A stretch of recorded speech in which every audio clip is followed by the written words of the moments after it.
All right, this is part two of Mother's Dearest. Well, yeah, I should say, I know, baby.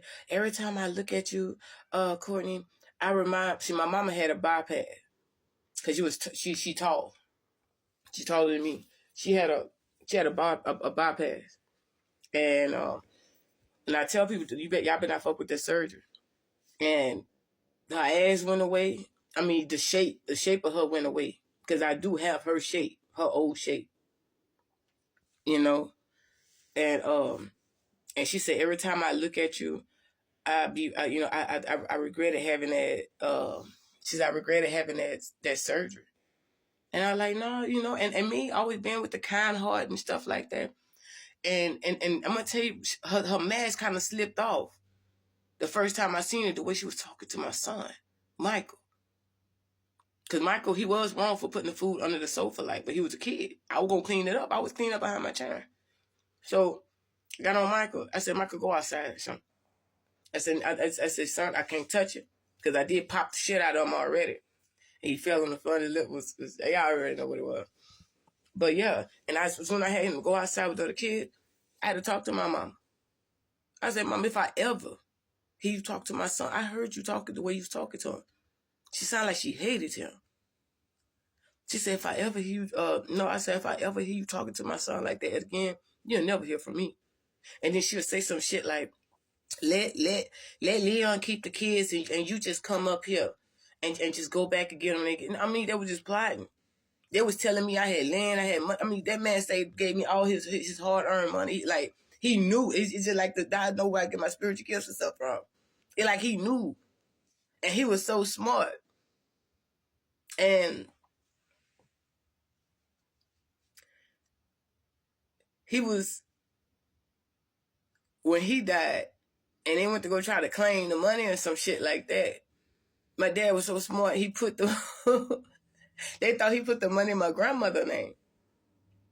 And then, I think that's how it was at first. Yeah, that's how it was at first. And when they offered my grandmother, Momo Jerry, my uncle's mother, I'm telling y'all how this shit go. Cause my grandmother had my grandpa, great grandfather knocked out. That's the one my grandfather, he's 7'2". That nigga was tall. She had him knocked out. And y'all, truth is stranger than fiction. I don't care. Just fuck it. I'm about to go all out right after the clip. But when they realized they made the first sacrifice for nothing, the second sacrifice, that's when they realized they made it for nothing. And then they looked at the fact that they put everything in my name. It's just like they knew. It's just like they knew, y'all. And I was a newborn, bro. It just, you know what I'm saying? But I could see too, and cause that's how I knew who was gonna have the spiritual gifts in my family, Michael. That's why everything they tried to do on me and Michael and stuff like that, Michael always healed. Cause they'll tell you how quick I always healed them up and shit like that. But yeah, y'all gotta realize they call them Mama Dearest, the one they keep so close all the time. You know what I'm saying? The one that keeps so close. No, y'all better look at that plot. Right now, the Most High busting hell wide open. My mom and them and my grandmother and them, I was raped. Nah, Barbara, all them sacrifices y'all did. And then Papa Jerry was trying to tell me. He wasn't my biological grandfather. But he said, Courtney, I have to talk to you. We have to meet up. We have to meet up and talk. And next thing you know, there was like, that when Terry called me, yeah, they got a funeral coming. You know the evil ass voice, yeah, they got a funeral coming. She sound like a demon. A bitch sound like a demon. I ain't scared of none of them. Now I know who, when I stepped out there, now I know it was the good people. I'm not talking about my ancestors and St. Gabriel, St. Michael, the Most High. Yes. Tearing their ass up right now. I know they somewhere in the corner with a voodoo dog going. Yeah, y'all walk inside my grandma's house, y'all gonna feel evil. My grandma had a whole Ouija board built in the floor and shit like that. She cut the wings off the birds. It was all type shit. Cause she say, oh, they scared me. No, bro, y'all, you been into that wicked ass shit. You know what? Them are soulless people. Them are soulless people. I could never do my churn like that. And then they plotted to make my life look bad, and Leon looking at the fact like, oh, we gonna kill her anyway. We gonna make sure she don't reunite with her son. See, Leon had that, my first son, Leon Maurice Gorman III, and marry me. So, cause in his mind, in his this fucked up ass mind, after dealing with my grandmother when they sold me to this bitch ass nigga,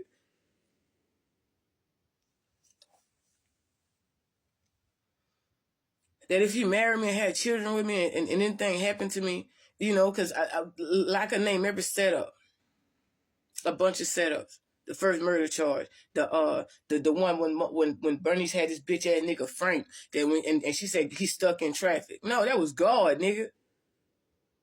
And then Leo act like the car couldn't even crank.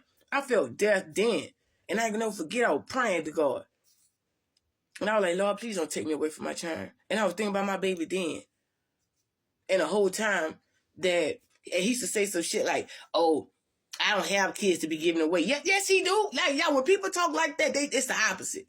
Oh, I ain't nothing like them other niggas. They're the leader.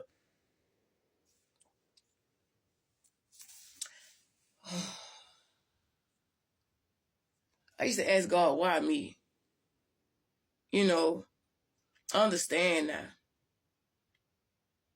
Cause it's just like now, you know, now that I know who I am and I know who my father was and stuff like that, you know, I know he used to see things in the future. Like he knew something was gonna happen. It like he knew something was gonna happen. And he played the fuck out of her. He did. That's when they realized that they put all the money, he put all that money in his child name. And that child was me. And you had Cat and them playing church and shit like that. Cat fat like that because Cat and them were trying to send them glamour spells and shit on me. And then trying to make me look bad and shit. And then Uncle Black calling me saying, Courtney, I'm sorry that you went through all. No, the fuck you. You is not sorry. No. You sorry for letting this shit happen. Nigga, you 6'7", nigga. Just like I'm getting on my mom, you should have got on Momo Terry like that. But hey, 646 and your number, let your will be done. I'm sorry, yeah. Yeah. Don't tell me y'all sorry. Don't tell me you love me. I have every right to feel, and guess what? Y'all going to jail. Y'all, everybody got to pay me my money back. Tanya Anderson Hill. You done got yourself into some bullshit. Everybody that was involved, they were like, yeah, we're going to kill her. I mean, they tried to poison me. She even tried to fuck with the chakra. She even had me wearing salt. It was all type of shit. And she used to say some shit like, Hill used to say some shit like, you fat, you ugly bitch, you a whore, you this, you that, you know what I'm saying? And I just look at her with tears coming out my eyes. The last time when Hill, this was when Hill really had to send me the job code. I had a grown woman body. I was 17 years old. And she did this in front of men. And I ain't gonna forget, Aunt Carolyn just dropped her head and did this. Cause I know she had something to do with Aunt Carolyn death. Because that wig May Helen be wearing with the bangs and stuff on there, that was Aunt Carolyn's style. That was her style first. All y'all gotta do is look back on it. It was just like the way she was talking about, like, all the men used to look at me. It was just like May Helen looked at her like this. Yeah, bitch, but not no more. But it was that look. Just hateful. Y'all was just hateful. And what y'all thought I was gonna run back for y'all love? Psych. Let me start this other one.